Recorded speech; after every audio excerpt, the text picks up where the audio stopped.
नमस्कार, मी आबा माळकर. आपण पाहत आहात लक्षवेध 2020. आज आपल्याकडे पुन्हा एक नवीन पाहुणे आले. हेही राजकीय विश्लेषक आहेत, सामाजिक विश्लेषक आहेत, पत्रकार म्हणून ते काम करतात आणि सगळ्यात मोठी ओळख म्हणजे तेही भाऊंचे शिष्य आहेत. तर असे हे यंग डायनामिक नवीन पत्रकार श्री मकरंद मुळे. मकरंद, लक्षवेध 2020 मध्ये आपलं खूप खूप स्वागत आहे. धन्यवाद. नमस्कार हा. सगळ्या श्रोत्यांकरता, प्रेक्षकांकरता. मकरंद, मला एक प्रश्न पहिल्यांदा विचारायचा आहे की तू इतकी वर्ष आता पत्रकारिता करतोस. तू आणि मी आपण एकत्र पत्रकारितेत आलेलो आहोत जवळजवळ. तूही अगदी काही काळ भाऊंच्या हाताखाली काम केलंयस आणि अगदी त्यामुळे अगदी तुझं विश्लेषण हे ऑन द पॉइंट आणि सत्याला धरून असणार याबद्दल शंका नाही. आपण आजचा विषय थोडा गंभीर घेतलेला आहे. मध्ये एक डिसमेंटल हिंदुत्व नावाची चळवळ राबवली गेली. त्याला काही जगातल्या काही विद्यापीठांनी त्याला पाठिंबा दिला. आमच्या प्रेक्षकांसाठी, जे प्रेक्षक नवीन आहेत ज्यांना हे माहिती नाही, कारण मुख्य मीडियाने ही बातमी दाबली आणि ते दाबणारच होते, त्यामुळे आमच्या प्रेक्षकांना तू सांगू शकशील का ही चळवळ काय होती डिसमेंटल हिंदुत्व? नक्की. सुरुवातीलाच भाऊंचा उल्लेख झाला आणि मी नेहमी असं म्हणतो की भाऊंकडे, भाऊ तोरसेकर यांच्याकडे ज्यांनी धडे गिरवलेले आहेत, तो कुठल्याही भाषेतला माध्यमात काम करू शकतो आणि एका अर्थाने अतिशय तटस्थ आणि निष्पक्ष अशी भूमिका मांडू शकतो. भाऊंची कारकीर्द बघितली तर भाऊंनी जाणीवपूर्वक ज्या अर्थाने ज्याचा उल्लेख नेहमी मेनस्ट्रीम मीडिया होतो, अशी कुठलीही माध्यमं न निवडता ज्याचा मेनस्ट्रीम मीडिया म्हणून उल्लेख होत नाही, किंबहुना ज्याच्याकडे दुर्लक्ष केलं जातं, अशी माध्यमं निवडली आणि अशा माध्यमांना भाऊंनी खरं म्हणजे चेहरा मिळवून दिला, एक वाचक वर्ग मिळवून दिला आणि त्यातनं भाऊंनी वाचकांची विचार करण्याची दिशा बदलली. त्यामुळे मला असं वाटतं की भाऊंच्या विषयी कृतज्ञताही व्यक्त केली पाहिजे आणि भाऊ ज्या प्रकारे प्रतिपक्षाच्या माध्यमातून आता सतत भूमिका मांडतायत, एका अर्थाने महाराष्ट्राची जी गरज होती, कारण काय झालं होतं, महाराष्ट्राचं टॅगिंग झालंय, हा पुरोगामी महाराष्ट्र आहे, हा सेक्युलर महाराष्ट्र आहे, पण मुळात तसं काही नाहीये. या महाराष्ट्रात हिंदू द्वेष भरण्याचा जो उद्योग 1960च्या दशकापासून सुरू झालेला आहे, भाऊंसारख्यांनी त्याला कुठेतरी एक सकारात्मक विरोध दर्शवून नेमकं काय असलं पाहिजे अशी भूमिका मांडली. म्हणून मी सुरुवातीच्या निवेदनात भाऊंचा कृतज्ञतापूर्वक उल्लेख केला. या लक्षवेध या नव्या उपक्रमात मला सहभागी करून घेतल्याबद्दल आबा, तुझे मनपूर्वक आभार. आणि तू जसं म्हणलंस तसं की एकत्र काम केल्यामुळे तुझी जी तगमग आहे, तुझी जी तळमळ आहे या युट्यूब वाहिनीच्या माध्यमातून, ती निश्चितपणे अनुकरणीय आहे आणि हे एक सकारात्मक पाऊल आहे. आपली रेष मोठी केली पाहिजे, दुसरा काय करतो त्यांनी बघा कसं केलं असं न म्हणता आपण काय योगदान देऊ शकतो सगळ्या प्रकारच्या चळवळीला. त्यामुळे परत एकदा तुझंही अभिनंदन. आणि तू जो प्रश्न विचारलास, असं आपण एक लक्षात घेतलं पाहिजे की मी जसं मुद्दाम 1960च्या दशकाचा उल्लेख केला, जगभरात भांडवलशाही आणि डावे असा संघर्ष सुरू झाला होता आणि 1920 नंतर डाव्या चळवळीला, म्हणजे तिकडे रशियामध्ये डाव्यांचा उदय झाला आणि मग सत्ता कष्टकऱ्यांच्या हातात गेली अशी जी मांडणी झाली, त्याच वेळी साधारण या 56 ते 60च्या दशकात एक इटलीतल्या, युरोपमधल्या एका प्राध्यापकांनी अशी मांडणी केली की केवळ हा सत्ता बदल काही उपयोग नाहीये, म्हणजे शेतकरी आणि कामगार यांच्याकडे सत्ता जाणं म्हणजेच काही बदल आहे, म्हणजेच काही परिवर्तन आहे असं मानण्याचं काही कारण नाही. केवळ माणसं बदलली आहेत, व्यवस्था त्याच आहेत. आणि त्यातनं जी कन्सेप्ट आली लेफ्ट नंतरचा न्यू लेफ्ट, आज जे आपण सगळेजण अनुभवतोय तो लेफ्ट नंतरचा न्यू लेफ्ट, आणि त्या न्यू लेफ्टच्या माध्यमातून आलेला हा हिंसाचार, हा वैचारिक मतभेद किंवा हा त्या अर्थाने बुद्धिवाद, हा जो सगळा पेरला जातोय तो त्या न्यू लेफ्टचं एक नवं स्वरूप आहे. त्यामुळे मुळात ते आपण समजून घेतलं पाहिजे. युरोपात डावे यशस्वी होतील असं वाटत असताना मर्यादित यश 20च्या नंतर किंवा 60च्या दशकानंतर डाव्यांना मिळालेलं आहे.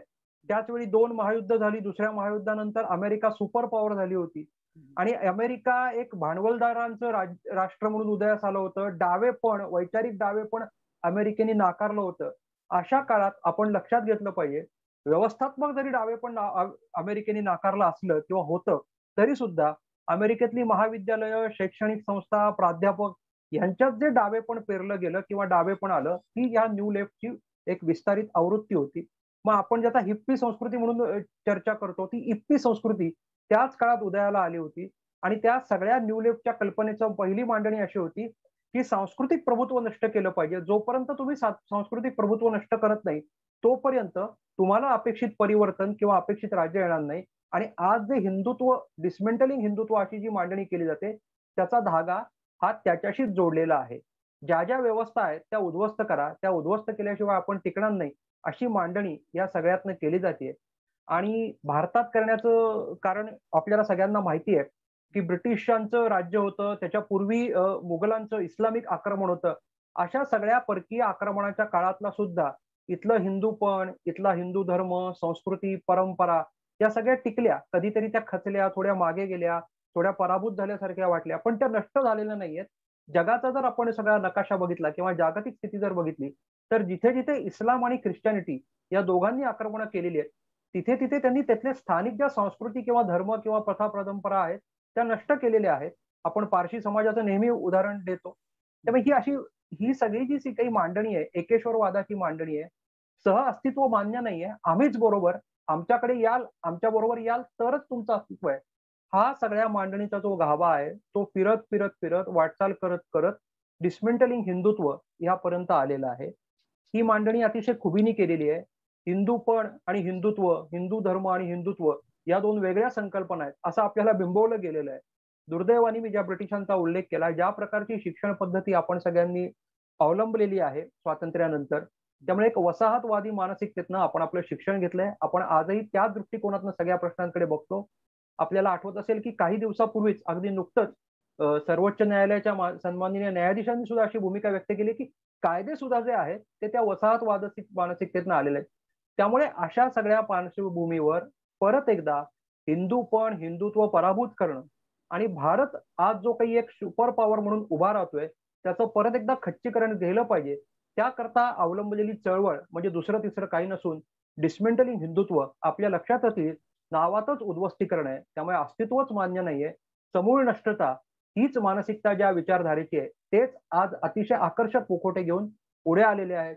आपण एक विरोधाभास लक्षात घेतला पाहिजे की अमेरिका सुपर पॉवर त्यांनी तिकडे अफगाणिस्तानला वाऱ्यावर सोडलं आणि ह्याच अमेरिकेतली काही विद्यापीठं सुरुवातीला या डिसमेंटलिंग हिंदुत्वाच्या करता त्यांना पाठिंबा देऊन या भूमिकेत गेली पाहिजे. अगदी बरोबर. यातलं एकच मुद्दा सांगतो, हे परत का तो न्यू लेफ्टचाच मुद्दा आहे की अमेरिकन विद्यापीठांमध्ये सुद्धा अशाच प्रकारची संशोधनं, अशाच प्रकारचे अहवाल, अशाच प्रकारची सर्वेक्षण करायला प्रवृत्त केले जाते, ज्याच्यातनं मांडणी हीच केलं जाईल की हिंदुत्व हाच एक जगातला प्रश्न आहे, प्रॉब्लेम आहे, समस्या आहे आणि म्हणून राष्ट्रवादाला विरोध, युरोपियन राष्ट्रवाद आणि भारतीय राष्ट्रवाद अशी मांडणी केली जाते. त्याच्यातले समान धागे जाणीवपूर्वक शोधले जातात आणि राष्ट्रवादावर अशी फसवी मांडणी चालू आहे. त्यातला हा सगळा प्रकार म्हणजे दुसरं तिसरं काही नसून डिसमेंटलिंग हिंदुत्व आहे. तू हे डिसमेंटलिंग हिंदुत्व हे आता तू अगदी सुरुवातीपासून त्याला फॉलो करतोयस त्या चळवळीला, तर मला एक सांग की ही आपले काही वाचक असे आहेत की ज्यांना ह्याची कल्पनाच नाही, तर हे डिसमेंटलिंग हिंदुत्व ही कुठल्या विद्यापीठात ही चळवळ सुरू झाली किंवा त्याच्या मागे तू आता म्हणालास बरोबर डावे आहेत, 100% त्याच्या मागे डावे आहेत, पण ही भारतात सुरू झाली की परदेशात सुरू झाली आणि असतील तर मग त्याच्यात विद्यापीठ कुठली कुठली होती हे जरा विस्तृतपणे सांग.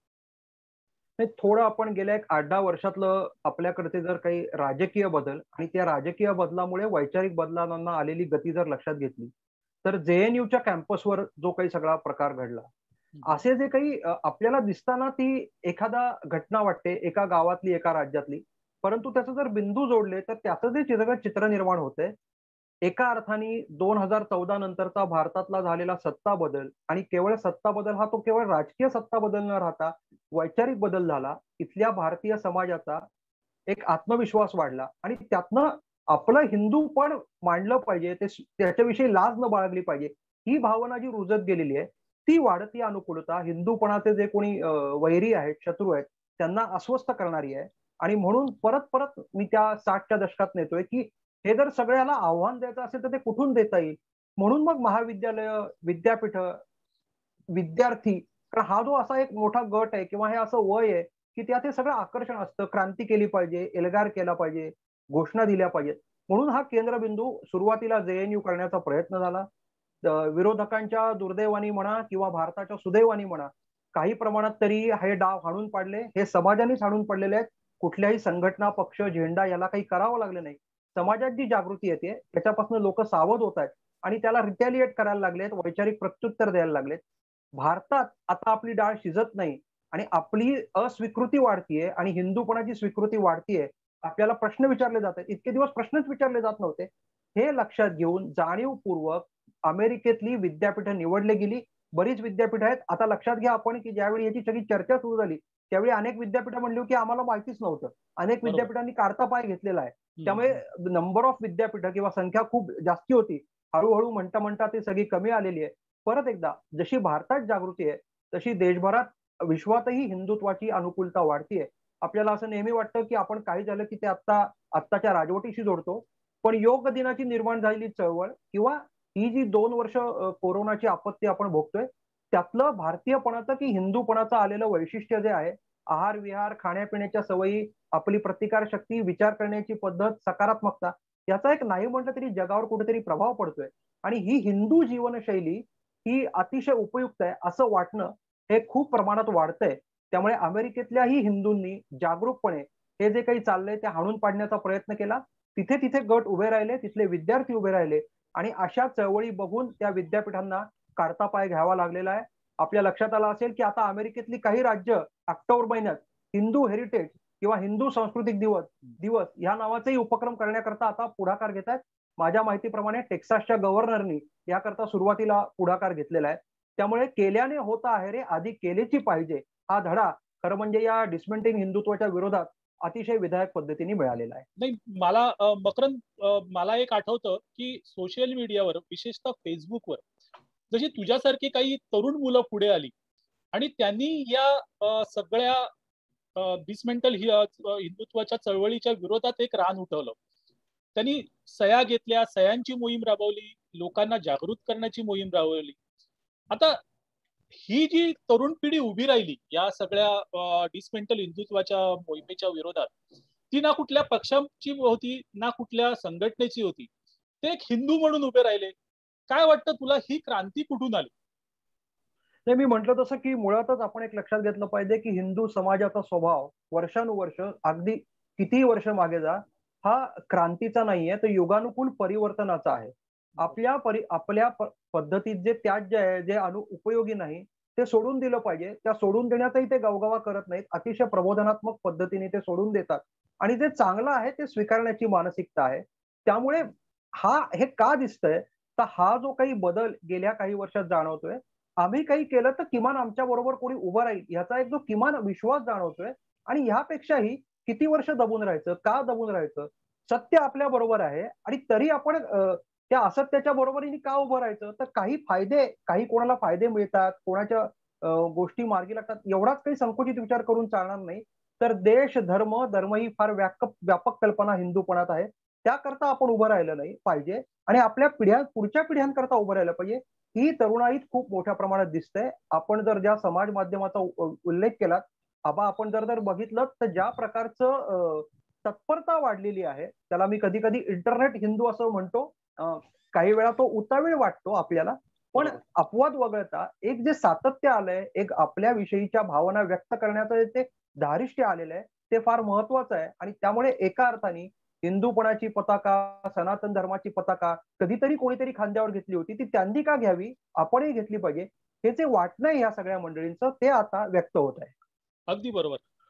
हे हिंदुत्व कधी काळी या हिंदुत्वाचा झेंडा खांद्यावर घेतला की लोक लाजायची. तू हिंदुत्ववादी संघटनेचा आहेस म्हटल्यावर कुत्सितपणे बघितलं जायचं. आज आपल्याला ती भावना दिसत नाही. आज आपल्याला उलट तरुण पुढे येत आहेत की हो म्हणतात की मी हिंदू आहे, मी काही पाप केलंय का, मी हिंदू असतो आणि माझी संस्कृती जी हजारो वर्षापासूनची संस्कृती आहे तिचं मी पालन करतोय आणि राज्यघटनेनुसार मला तो अधिकार मिळालेला आहे. या हिंदुत्वाच्यासाठी मी काहीतरी करायला पाहिजे, ही भावना आता लोकांमध्ये पुढे यायला लागली. असं असताना या विद्यापीठाची एवढी छाती कशी झाली की त्यांनी ही या डिसमेंटल हिंदुत्वाला च्या चळवळीला पुरस्कार केला. कारण या विद्यापीठांमध्ये हिंदू विद्यार्थी ही मोठ्या संख्येने शिकतात. भारतातले खूप विद्यार्थी आज अमेरिकेत शिक्षणासाठी आहेत आणि ते हिंदू आहेत. त्यांना ही भीती वाटत नाही, उद्या जर हे विद्यार्थी निघून गेले तर आपला धंदा काय, अमेरिका हा धंदा बघते फक्त, बाकी अमेरिकेला संस्कृती वगैरेशी काही ताड नाही, पण हा धंदा आहे. आणि आजपर्यंत हिंदूंनी दाखवून दिलंय, जो हमारे खिलाफ बोलेगा हम उसके पास जाएगा नहीं. म्हणजे जे आमच्या विरोधात बोलतील आम्ही त्याच्याकडे जाणार नाही, म्हणजे अप्रत्यक्षरित्या बहिष्कार घातला जाईल. आणि असे काही प्रसंग मी सांगता येतील, मी सांगत नाही पण सांगता येतील की जिथे हिंदूंनी एक विशिष्ट भूमिका घेतली की बाबा नाही जायचं तिथे, आणि त्यानंतर ते पायाशी आलेले आहेत. काय वाटतं तुला, या विद्यापीठांच्या असं असताना एवढी छाती का होऊ शकली? नाही, मी मुळात असं म्हटलं की इतक्या वर्षानुवर्षाच्या ज्या सवयी होत्या की कोणी यावं आणि झोडावं, हिंदू काही बोलणार नाही, अशी एक मानसिकताच तयार झाली होती. आणि हिंदुत्वाला जोडणं म्हणजे बुद्धिजीवीपणा, हिंदुत्वाला जोडणं म्हणजे वैचारिकता, हिंदुत्वाला जोडणं म्हणजे फॅशन, असा जो काही सगळा एक प्रवास झाला होता, त्याला कुठेतरी आता वेसण घातली गेलेली आहे. एक समाजात जागृती आलेली आहे. आणि आबा तू जो उल्लेख केलास ना की अमेरिकेला धंदा कळतो आणि भीतीही कळते, म्हणजे अफगाणिस्तानमधनं त्यांनी काढता पाय का घेतला आणि त्याच्यानंतर राष्ट्राध्यक्षांचं काय वक्तव्य आहे ते जर आपण बघितलं, चीनचा वाढता प्रभाव, त्यामुळे अमेरिकेतल्या निर्माण झालेले स्वतःचे काही प्रश्न आहेत, तेव्हा आणखीन एक नवीन समस्या निर्माण व्हायला नको. पुढच्या काळातलं आर्थिक परिभाषेत बोलायचं तर मार्केट हे आशियाई देशच असणार आहेत. आणि त्याही आशिया आपण जरी म्हणत असलो तरी स्वाभाविकच भारतच असणार आहे, चीनचा अपवाद वगळता. त्यामुळे अशा भारताशी पंगा का घ्यायचा, हे लसीकरणाच्याही माध्यमातून अमेरिकेच्या लक्षात आलेलं आहे. प्रत्येक टप्प्यावर आता जगाच्या लक्षात येत आहे की भारताशी वाकडं घेण्याने काही फार आपलं फायदा होईल असं वाटत नाहीये. त्यामुळे एकाच वेळी कुठेतरी कुठले तरी आपले जुने संबंध सांभाळायचे आहेत म्हणून जरी हे नाटक केलं असलं तरी हे फारसं फायदेशीर ठरणार नाही. त्याच्यामुळे हा काढता पाय घेतलेला आहे. आणि धंद्याचं गणित करणारी अमेरिका उद्या कदाचित आणखीन काही वेगळ्या पद्धतीने सुद्धा व्यक्त होऊ शकते. प्रश्न कुठे आहे की आता हे जे सगळे अमेरिकेच्या किंवा अन्य माध्यमातून पोचले जात आहेत ना, म्हणजे एक लॉबिंग चाललेलं आहे. आपण जगभरातलं चित्र जर बघितलं तर एक वर्ल्ड ऑर्डर सेट करण्याचा प्रयत्न होतोय, कोणाला तरी आपल्या ताब्यात ठेवलं पाहिजे अख्खं जग, अशा प्रकारची एक मानसिकता निश्चितपणे तयार होते. त्यातनं मग म्हणजे जसं उदाहरणार्थ 90च्या दशकात ग्लोबलायझेशन आलं, ते आणताना सांगितलं गेलं की आता जगाचं कल्याण करू. प्रत्यक्षात ती भूमिका अमेरिकेच्या सोयीची घेतली गेली होती. आपल्या लक्षात असं येते की 90च्या दशकात आलेलं जागतिकीकरण अमेरिकेच्या हिताचं असलं तरी त्याचा सगळ्यात जास्ती फायदा आता असं लक्षात आलं की चीननी घेतलेला आहे, त्यानं मोठं एक मॅन्युफॅक्चरिंग हब झालेलं आहे. त्यामुळे ज्या जी धोरणं आपण ठरवत गेलो ते आपल्याला फायदेशीर ठरत नाहीयेत, असं जेव्हा अमेरिकेच्या लक्षात येईल तेव्हा बाकडिणीच्या पिल्लाची गोष्ट आपल्याला माहिती आहे की तिने आपल्या पिल्लाला सुद्धा पायाखाली घेतलं होतं. अमेरिका दुसरं तिसरं काही करणार नाही, त्याच दिशेने आता अमेरिकेची वाटचाल चालली आहे. त्यामुळे एकाच वेळी डिस्मेंटलिंग हिंदुत्वाला पाठिंबा द्यायचा आणि हे बॅकफायर होत आहे असं लक्षात आल्यावर आपला पाय काढता घ्यायचा, ही अमेरिकेची नीती यातनं दिसून येईल. नक्कीच. मकरंद, तू लक्षवेध 2020 या चॅनलवर आलास, आमच्या प्रेक्षकांशी तू चर्चा केलीस, त्याबद्दल तुझे खूप खूप आभार. धन्यवाद. आणि असाच येत राहा आमच्या चॅनलवर, आमच्या श्रोत्यांशी प्रेक्षकांशी चर्चा करत राहा. तर श्रोते हो, लक्षवेध 2020 हा YouTube चॅनल नवीन आहे, त्याला जास्तीत जास्त लाईक करा, सबस्क्राईब करा, शेअर करा. धन्यवाद.